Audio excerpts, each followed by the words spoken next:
I'm Pastor Matt. And I'm Mary Rose. And welcome back to our podcast, Reading Through Scripture. We are in Exodus 20, plodding our way through the Ten Commandments. I'm going to have Mary Rose read the first two verses, and then we're going to pick it up where we left off, which is at verse 14. And God spoke all these words. I am the Lord your God, who brought you out of Egypt, out of the land of slavery. Continuing in verse 14. You shall not commit adultery. You shall not steal. You shall not give false testimony against your neighbor. You shall not covet your neighbor's house. You shall not covet your neighbor's wife, or his male or female servant, his ox or donkey, or anything that belongs to your neighbor. As we think about the command, thou shalt not commit adultery, it always makes me a little entertained when you go to the small catechism and, Luther's explaining it and he's talking about, with all these others, there's things you should do and should not do. And Luther says, we should fear loving God so that we lead a sexually pure and decent life in what we say and do, and husband and wife love and honor each other. He doesn't need to explain all the things that break it. All the other ones, it's like, well, you shouldn't steal. That also means you shouldn't harm their reputation or do these things, or you shouldn't do this. Here it's like, just be faithful. Just be faithful to your spouse. Mm-hmm. And I feel like, though, that leaves a lot of room for people to be like, well, what's not being faithful to my spouse? Sure. That has been a problem forever, and it's certainly a problem now, especially when you think about people with pornography addictions, people with emotional infidelity. Sure, it manifests in a ton of ways. Yeah, well, and I think that's an interesting road to go down. Obviously Jesus, we don't need to argue with Jesus' words, right? If you look at someone with lust, you've already committed this. So right. In a lot of ways, our culture just feeds this incessantly, and pornography and all the ways it leads you to treat people as a possession. We can see how all that is sinful. But I think you hit on something that maybe isn't addressed very often, which is that emotional adultery, because that's not necessarily a way we would think about this. But for those that maybe haven't heard that before, do you want to explain kind of what that is? Well, I'm not a professional or anything, but when I've read about it, it's basically that you become emotionally dependent on someone other than your spouse. So, for example, maybe you have a coworker who, when you're feeling stressed, they're the one you want to go to. They're the one you text when something exciting happens. That relationship becomes the primary, even if it's only sitting in friendship and there hasn't been any, physical aspect to it. It still is elevating that person to a position that should be held by someone else. So you're, in a sense, robbing the emotional intimacy that you should have with your spouse. And I wouldn't say you should have with your spouse alone, because I feel like some of those things you might share with siblings or with a parent, like your actual parent, or those things. It's not like your spouse has to be the secret keeper of everything going on in your life, but it's when they get excluded so that someone else can fill that role of sharing your joy, sharing your struggles. And that's a real challenge. And sometimes I think we forget that the image that God has of marriage, right? Adam and Eve in the garden, they are naked and unashamed. And that's physical in some senses, but also I think meant to hint at the emotional, being seen and known, and not all the walls that we often put up. Because when we put those up, or we let other people and not our spouse in, that's not having that vulnerability that we ought to have with the spouse we're married to. And the challenge then on the other side of this is for those who are called to a season or a life of celibacy. Because in some ways they lose something, right? Doesn't make them less than, but something is lost of that relationship that God desires, at least in his proper order, for most of us to have. And so how do you balance that as a single person, trying to find that place to be known, to be seen, to be loved in a way that is emotionally healthy and protects the right boundaries, especially if it's, you're called to that lifetime and it's not, you're not necessarily trying to seek that intimacy in the same way. How do you balance that? And I don't have a clear answer. But I think that's something the church needs to wrestle with continuously. And for anyone that's listening that is single, be reminded that Jesus was single for his life and he lived the most full life of any human in history. So you're not less than, you're not lacking something because you're single. You just have a different challenge of figuring out how to navigate, particularly I think that emotional intimacy. The physical is pretty clear cut of what that's supposed to look like for you. So continuing on, then we get to the thou shalt not steal, you shall not steal. I think as we think about stealing, this is what I think most of us probably think we don't break and probably in fact have. Okay, I don't know where you're going with that. Well, I mean, what would constitute theft or stealing? What are some ways that we can... Taking something that's not yours. Okay. So, have any of us taken a pen from work? I think I've got 14 of the church ones from the pews in my bag somewhere. No, I swear I'll return them. Just get enough in my pockets. Or, Post-it notes or whatever else it is, right? There's that joke of like stealing the staples or the paper clips from the office. Or is it theft when you go into work and you kind of just take an extra long bathroom break because you don't feel like doing it? Is that actually theft because you're robbing them of the time? Like we like to think, oh, well, I didn't rob a store. I didn't steal something from somebody else's house. Or if I did, it was by accident, I'd gladly return it. And I think we forget that our negligence and our sometimes lack of effort in a way is also a form of stealing. And so, I mean, the Hebrew word used for steal is not just the act of taking, but also has a sense of deception. So that's where I feel like it's not the accidental pins from work. Well, I mean, not the accidental, but deception, Sure. But sometimes you're like, man, this is how I'm going to stick into the company that doesn't give me what I think I'm owed, right? Or maybe the other side, I think that's included in here, which is kind of where Luther goes with it, is it's also if you want something that somebody else has, and so you don't take it from them, but you find a way to manipulate them, right, to get something. And so I feel like the classic example, and we're thinking about buying not a new car, but a new used car, and I feel like the classic example where you see this is like the used car salesman trope of like the 70s and 80s that would like sell you a lemon, right? They were deceiving you into thinking this was good, so you get your money, and then it's like, sorry, no takebacks, man. And there's a reason that they're looked down upon. At least they were. I don't think that's necessarily the same way it happens today. If you're a used car salesman, one, help me find a deal. But two, also, I don't think that's necessarily the way it is now. But there's still that notion or connotation of them. So then we get to you shall not bear false witness against your neighbor. And so one that's like thinking about in court, that's kind of the most upfront and obvious way, but I think Luther's words here are worth repeating from the Small Catechism, where he says that what this means is that we should fear and love God, so that we do not tell lies about our neighbor, betray him, slander him, or hurt his reputation, but defend him, speak well of him, and explain everything in the kindest way. I think this is the commandment that is broken, aside from number one that is breaking everything all the time. But I think this is the one that our culture breaks non-stop, basically.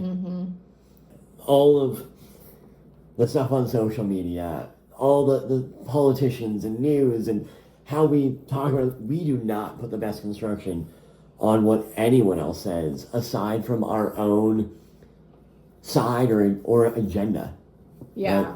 I wasn't really thinking like politics and social media. I was thinking about just like how often are just little daily interactions with other people. How often do we not like, assume ill intent or, exaggerate the story to make them just a little worse. Like that happens all the time. Well, and usually we do that because we think it'll inflate our story or make us look better or whatever else, or maybe it'll cut them down for down the road. And I use a story of this in marriage counseling, where I talk about, like in the premarital counseling rather, where I talk about how, it's communication, right? We have someone who does something. And so let's use the example, I use the example of like a husband and a wife, and they've got their first kid. And we end up putting the worst construction on something, and we do it so that they look bad and we look good. So maybe it's, 1 a.m. They're both tired. They're in bed. You hear the baby crying, and you go, well, man, I put in another 10-hour day. I'm working so hard to provide for this family. Don't they know how much I'm doing? They should get up. They're just selfish. They probably hear it and are faking that they don't hear it, so I have to do it. I'm gonna sit here. I'm gonna see if they even do it. And so you start constructing this narrative about how they don't really value what you do, how they resent that they have to be home with a baby or whatever else it is. But ultimately, what should you do if you hear a baby crying? Go get the baby. You should go and do that, right? So you start telling the story that makes you into the hero and them into the bad person, but you're actually not doing the right thing either. And it's kind of how we slander others, but usually when we do that, we're not actually in the right at all. And as soon as that happens, even if they were asleep, we can't possibly believe it. We can't believe that their intentions might be innocent or true once we start doing that narrative. When we tell that narrative over and over again, then we start to think ill intent, right? And so the other example I use is often of like the kid who comes home and is learning how to whistle. And if you're a parent, when your kid first learns how to whistle, it is the most obnoxious and annoying thing because they're so overjoyed that they have figured out how to do it. So what do they want to do nonstop? Whistle. They want to whistle over and over again. So you come home and you got a headache or whatever else it is, and they're whistling and whistling and whistling. And in your head, the story becomes, they don't want to give me a break. They just, like, you start to tell a story as though they're trying to punish you, when really they're just, like, overjoyed at this new thing they've discovered. And when we do that, the more we tell this story that thinks about people's intent as negative constantly and putting the worst construction on it, we end up developing towards the malice. So, do you know what the word malice means, like a definition of it? No. So it's a studied hatred. So it's not like I'm angry at you. It's the thing that siblings have, right? The sibling who knows, man, I'm just going to get under their skin today because I know this will irk them. I'm bothered, so I'm going to poke them in this way. I'm going to say this thing with the intent to hurt. Or in a marriage or in a relationship, it's the sarcasm. Or it's the silent treatment. That's, you say it without thinking, with the intent to harm them. With the intent to cause verbal violence. Or non-verbal violence, I guess, might be, if it's a silent treatment, but trying to cause harm to them. So I kind of went in one direction, and then I think we also think about just how we struggle, I think, to speak well of others who have a differing opinion than us, just like in the political world, like I was talking earlier. So we have the last two commandments, at least how we number them. The 9th commandment, focusing on how you shall not covet your neighbor's house.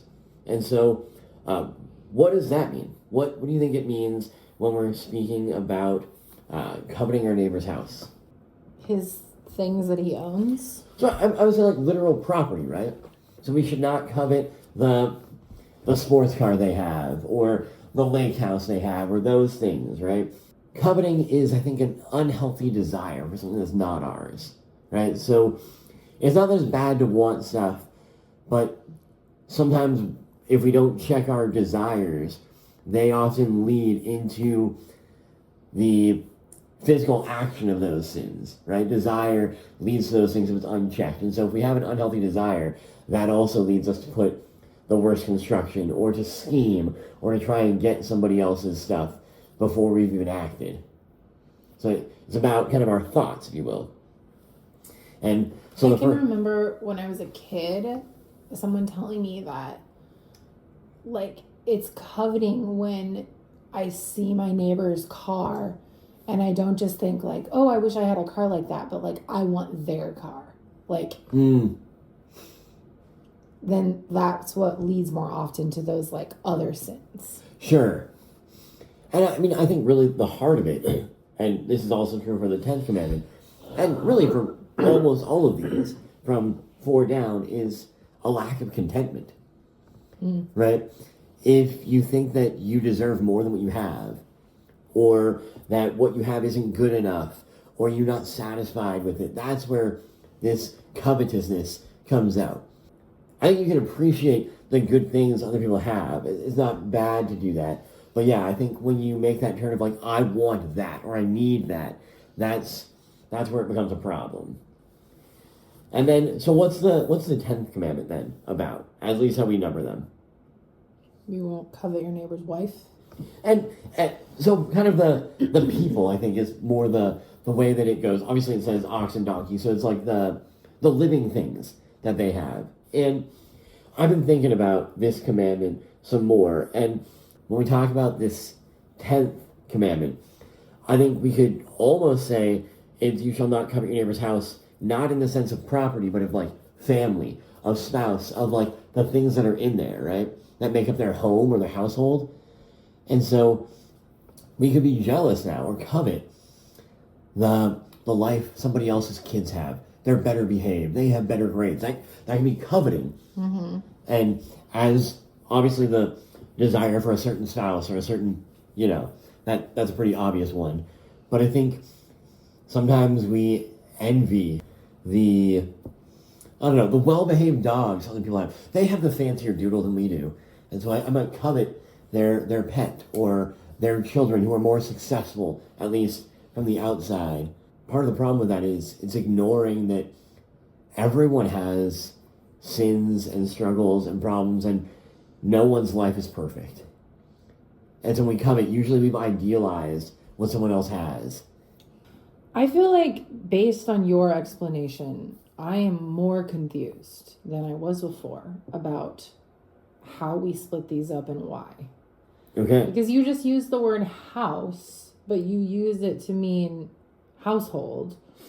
And I guess I'm just, like, as I read this commandment, as it sits in Exodus, it doesn't seem to split it up, living versus unliving. Like, it says house, and then it says wife, and then it says servants and ox and donkey, and then it says anything that belongs to your neighbor.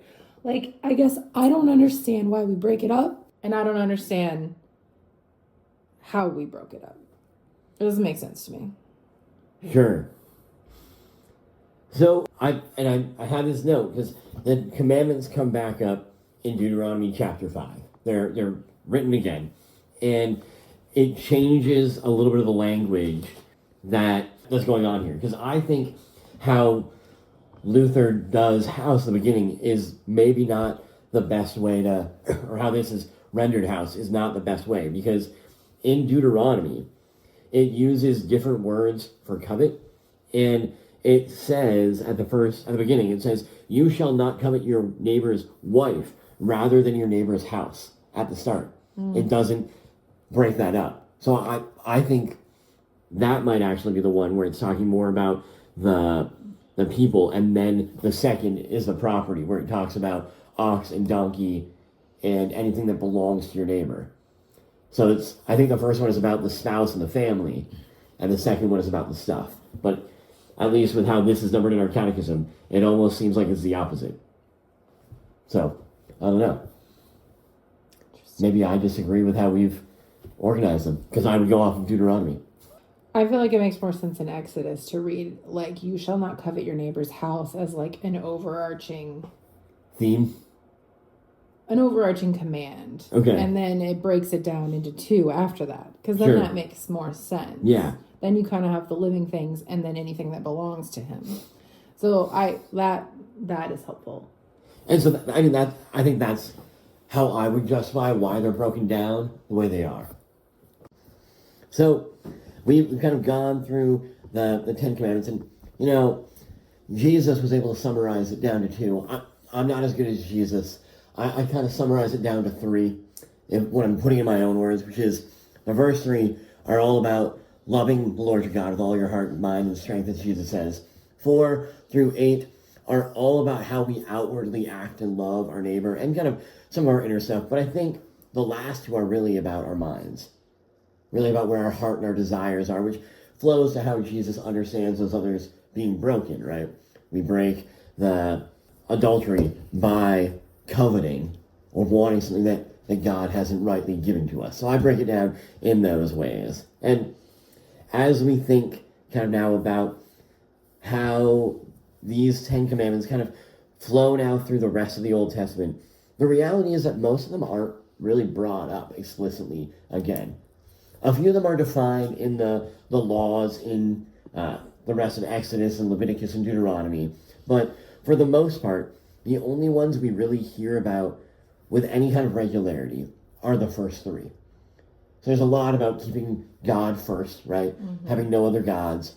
There's a number about how Israel's actions or lack thereof cause harm to his name, don't honor his name as the one who's being called upon. I think in particular about the story we read every year at Christmas, where it's in Isaiah, and the king goes out, and he says, ask for a sign as high as heaven, and he says, I won't ask. And he's not willing to even call on God's name, which is the very thing that God has asked us to do.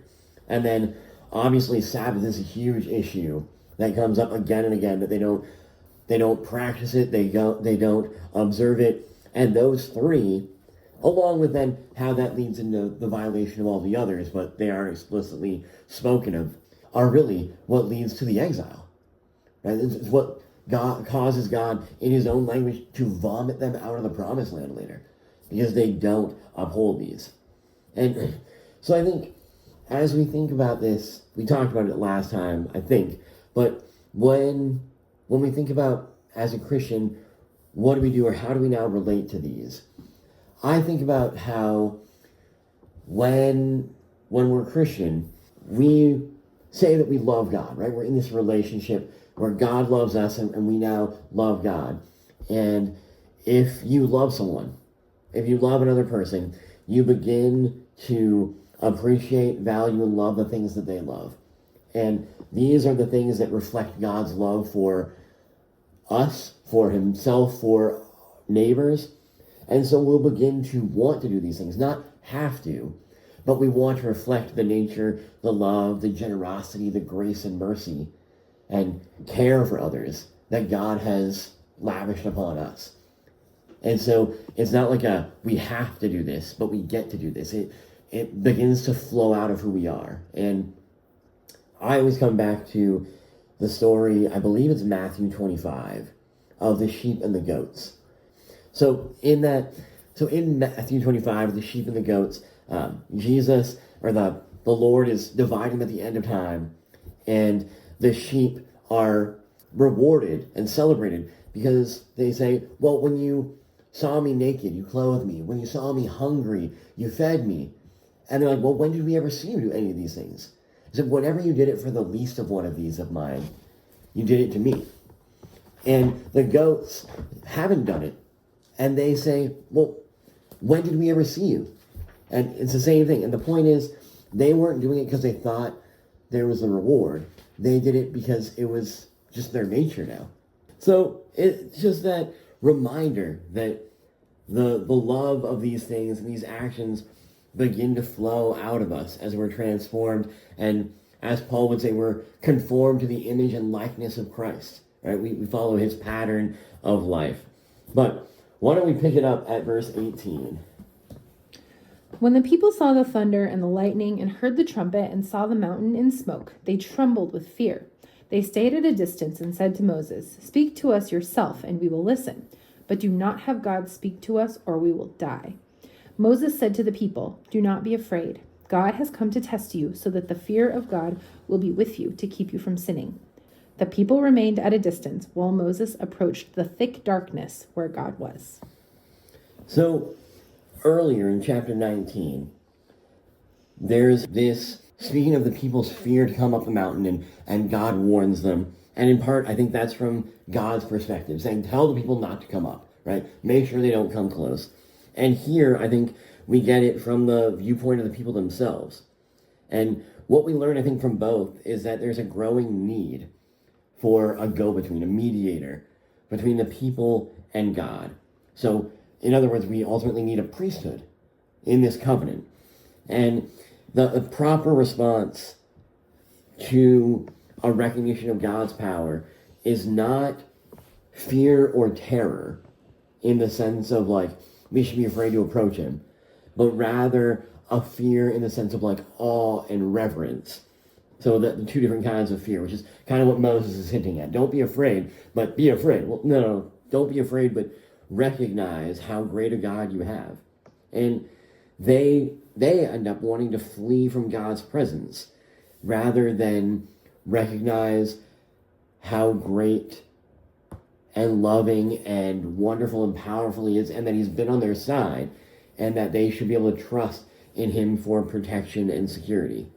A side note on verse 18. So the thunders, or the voices, right, it can be translated either way, is plural.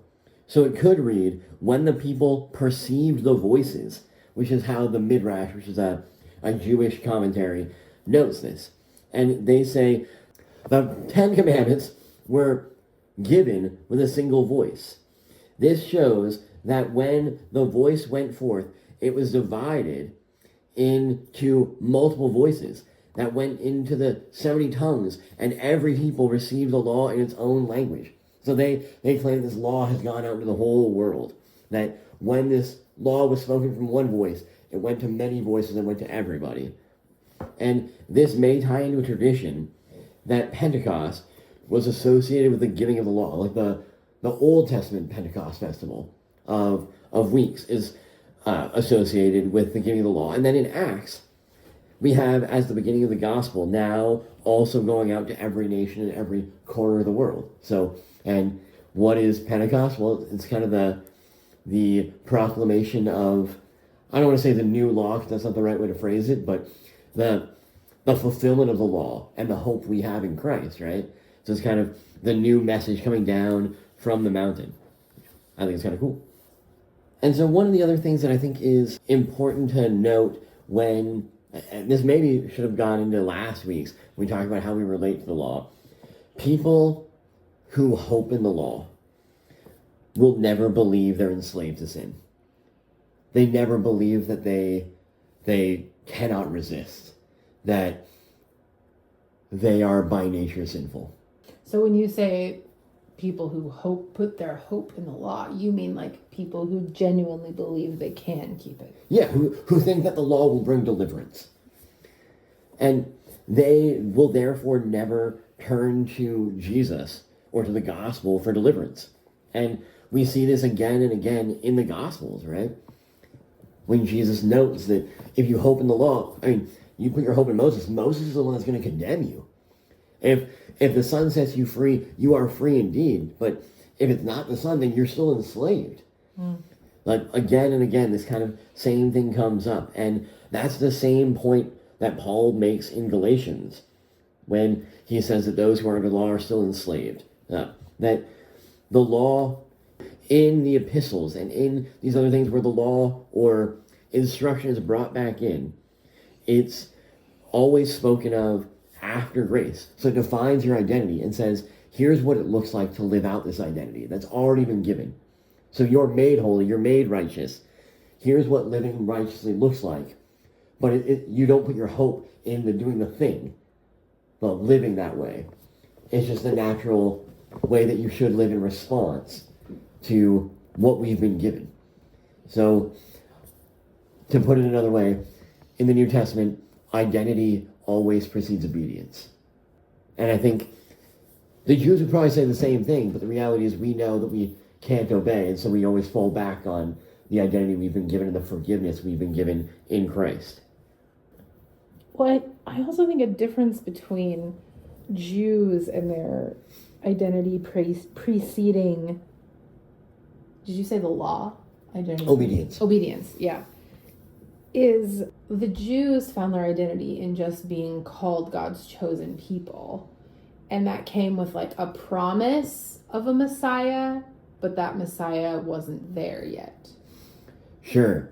And, I mean, you can see Paul making the move later because they would say, well, actually, it came with our obedience by circumcision.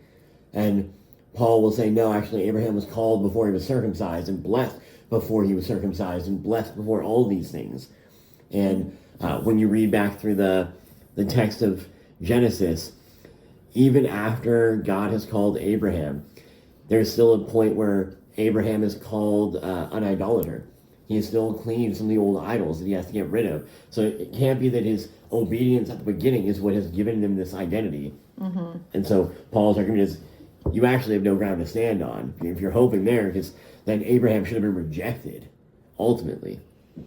And so it's difficult, right? And we've talked about this before, how our society and our world always wants to define you by the things you do and the talents and whatever other thing you want to put in there, rather than let you have an identity that then flows out into something else.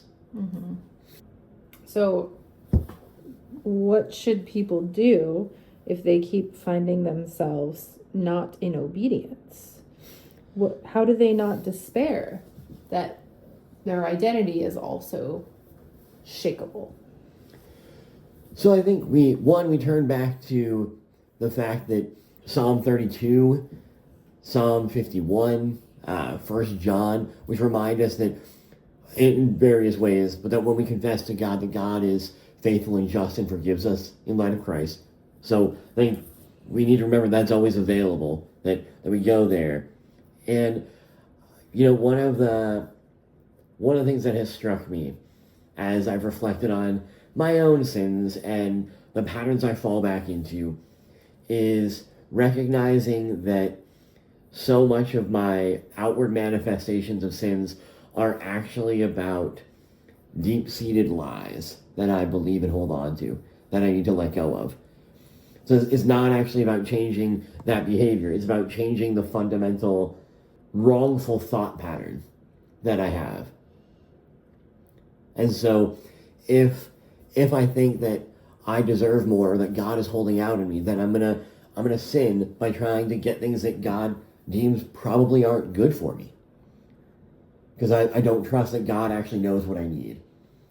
If I despair of my sin, typically that means that I believe I have to earn salvation and that Christ's grace doesn't actually cover me. That might just be like, I don't want to say that you're not in the faith, but we struggle with it because we don't actually believe it's forgiven, right? And so we keep on beating ourselves up and trying to make ourselves more worthy. And so it's learning how to counteract those lies. If we feel like we need to be stronger or whatever else it might be, then maybe that's because we don't believe that God is actually powerful enough to protect us from enemies. So we need to accumulate more power. We need to try and manipulate everyone else so it manifests in slander. It manifests in all these other ways that are actually fundamentally a lack of trust that God is going to uphold his end of the deal, if you will. I guess that doesn't really help if you believe that the only thing you must do to be saved is to believe that Christ has given you this gift. And so if you look at your life and go, my identity precedes my obedience, and I'm not obeying, then that leads you to question your identity. Oh, sure. Sorry, I think I misunderstood the question then. So I would go back to baptism, right? If baptism is God's work, God has made a promise to you.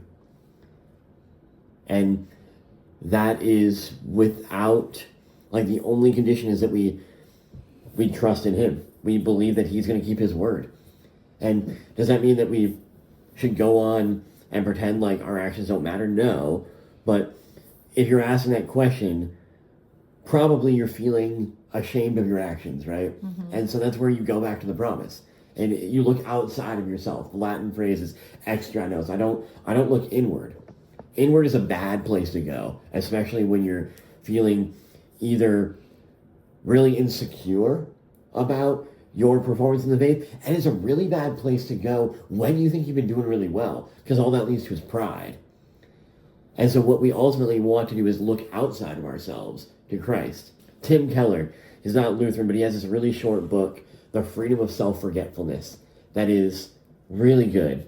You can read it in probably like 30 minutes.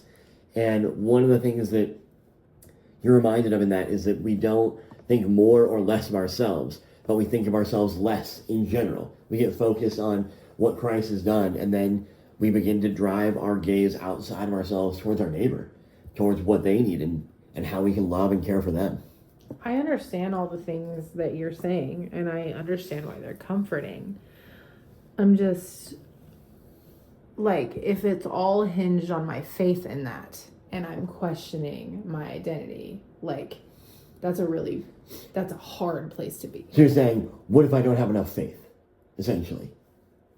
Well, I guess what I'm more saying is, what about for people who are being confronted with their sin, who are feeling the guilt, that they feel like those sins are accusing them of a lack of faith. Because even though, like, faith is not a work, we still are like, you need to have it. We have to have it. Right. And so, like, it becomes this, like, really difficult, like, tangled up knot of, like, you know, the Holy Spirit works faith in us, but, like, we have to, like, believe in our hearts and say with our mouths that Jesus is Lord and God raised him. Lord and God raised him from the dead. And if you are feeling confronted by, like, shame or guilt in the sin that you're having, I feel like it's a really common place that people go to of, well, maybe I don't actually have faith. And are you saying that someone else is confronting them, or they're recognizing? I'm saying, like, they're recognizing. So I think that counterintuitively, but I think that's actually a really great sign of faith. Because if you're feeling accused by yourself and you feel the weight of the sin, that means you still recognize and care what God has to say, and you're longing for what he has to give. And God never casts out those who come to him. Right? And another book that I really love, even though he's not Lutheran, is Gentle and Lowly is the name of the book. And I can't remember the name of the guy who wrote it right now. But reflecting a lot on the language in Scripture and how God's heart goes out more. That's a weird way to put it, but goes out more to us when we're sinning. Not that we want him to, not that we want sin to cause that, but like he sees the brokenness, sees our hurt, and it just draws his compassion and his mercy out more to seek us out, right? Leaving the 99 for the one. He always longs for us to return. John chapter 3, right? God so loved the world. God doesn't want to condemn. He wants us to believe and receive his gifts. Jesus says, whosoever comes to me, I will never cast out. He doesn't say, whosoever comes to me and has their act together. Whosoever, period. Well, that includes anyone who comes to him. Mm-hmm. And so, like, if I'm recognizing my sin and going, man, Jesus, like, I feel like I'm just an absolute failure and I'm not living up. His response is, you're right, but I still love you and you're still welcome. Here, let me clothe you in my righteousness. See yourself in that light. And I think that's what we need to cling to. I think we can get through the last little bit. I only have a couple notes. So this is verse 22. And the Lord said to Moses, thus you shall say to the people of Israel, you have seen for yourselves that I have talked with you from heaven. You shall not make gods of silver to be with me, nor shall you make for yourself gods of gold. An altar of earth you shall make for me, and sacrifice on it your burnt offerings and your peace offerings, your sheep and your oxen, in every place where I cause my name to be remembered. I will come to you and bless you. If you make me an altar of stone, you shall not build it of hewn stones.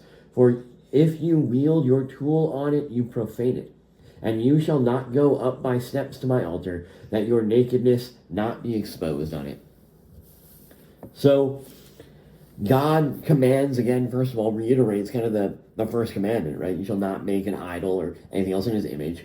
And I think it's interesting that God commands that, and it almost seems like God is saying, if you want to know what I'm like, it's not in an image, right? God is visible in the acts at the altar, in the act of sacrifice and the act that cleanses. That's where God is visible. That's where he makes himself known, in his acts of forgiveness, in his acts of compassion. And so where these altars are, at this point, right, in their history, there could be many altars, but later there will only be one. God will bless them. He will bestow his mercy and forgiveness upon them. He will bless them where his name is called upon. And so this is contrary to most other pagan worship at the time, where the altar was to supposedly feed their god. This altar is a place where God blesses and provides for his people. So this altar is meant so that they can receive the blessings, so that he can bless them. And so now God has commanded a place of worship to be built, and he promises he's going to be there. That's what's going to come right after this. And we talked about this, I think, the other day, or last time, that we often think going to worship is where we serve God. But the reality is, we can serve God anywhere, right? That's what our vocations are about. We can serve God by loving our neighbor and giving him praise and honor wherever we are. In worship is where God has promised to serve you and me with his gifts. That's why we call it the divine service. It's the divine serving us with his gift of word and sacrament. And then, we have the last verse. I think we'll touch on it again later when we talk about the clothes of the priests. But part of the reason they cover the nakedness is, I think, stemming from the fall, right? Covering the shame and the guilt. So like Adam and Eve. And I think the implication is that all the rituals here is only a reflection of that first gracious act of God in covering human nakedness with the garments of skin. So in Genesis 3, when Adam and Eve have sinned, he provides the sacrifice to cover their shame, their guilt. And so the altar and the sacrifices here also are a reminder of that, and covering the nakedness of the priests. Because, fun fact, we might talk about it again later, but a number of other pagan worship rites that we know about from the time, the priests would go out in the nude and do most of their offerings and their sacrifices. And a lot of them also had association with fertility rites and all those kinds of things that go along with that. And that's not to be the case with Israel's worship. And so again, I think all of this comes back to representation. Is this a faithful representation of God and how he longs to be known, how he longs to show his mercy to his people, and to the spaces we design and have that is meant to be communicate something. The spaces of worship and the altar itself is not a neutral thing. And we will pick it up next week where we talk about a few of the laws. We get into some specifics.